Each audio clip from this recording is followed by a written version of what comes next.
Hi.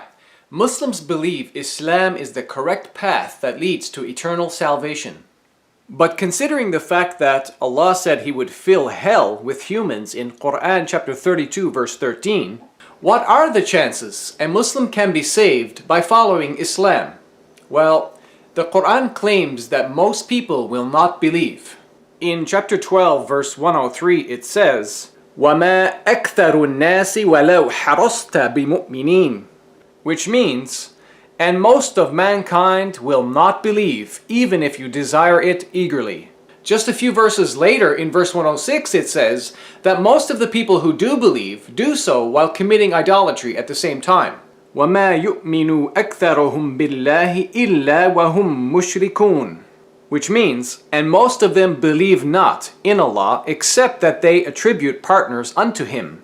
And according to Islam, shirk or idolatry is the unforgivable sin if you die in that state. See Quran chapter 4 verse 48 and verse 116. Also, we know from the exegesis of the Quran, in this case the tafsir of Ibn Kathir, that this verse refers to Muslims who are committing shirk. So now that we know the Quran teaches that most people will not believe, and that most of the Muslims who seem to believe are actually hypocrite idolaters, I would like to give you a probability calculation which gives you an average idea how many people will go to heaven or hell. And these calculations are based on Quran chapter 12 verse 103 and verse 106. Because the Quran chapter 12 verse 103 says that most people are disbelievers, a minimum probability calculation results in at least 50.01% disbelievers, which results in 49.99% of the believers. But because the Quran also says in chapter 12 verse 106 that most of the believers are actually disbelievers, we therefore divide the number of believers in two, and the majority percentage we then add to the number of disbelievers, which results in 75.01% disbelievers and 24.99% believers. Now, without boring you with too much mathematics, as you can see, I applied the same concept to a maximum probability calculation. And after determining the minimum and maximum calculations, as you can see, I was able to get an average probability percentage. So, as you see, based on Quran chapter 12 verse 103 and verse 106, on average, 87.5% of total disbelievers will go to hell, and on average, 12.49% of total believers will go to heaven. Now, if you're a Muslim, you're probably protesting and claiming these calculations are ridiculous. Well, if you think these are bad, then let me show you Muhammad's calculations.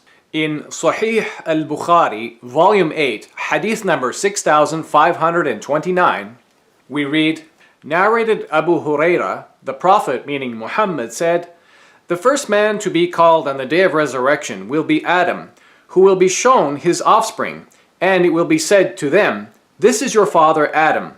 Adam will say, responding to the call, 'Labbaik and Sa'adaik.'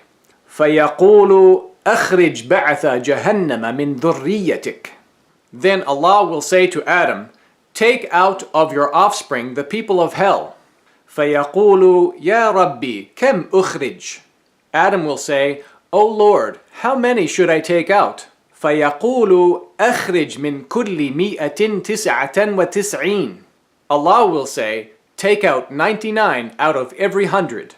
They, the Prophet Muhammad's companions, said, 'O Allah's Messenger, if 99 out of every 100 of us are taken away, what will remain out of us?' He said, 'My followers, in comparison to the other nations, are like a white hare on a black ox.' So, whichever percentage you accept, either way, Islam is not the path you want to follow to achieve salvation. As you've just seen, the chances a Muslim can be saved by following Islam are looking very weak indeed. Thank God I left Islam and now follow a much greater and sure spiritual alternative. Thanks for watching, and God bless you.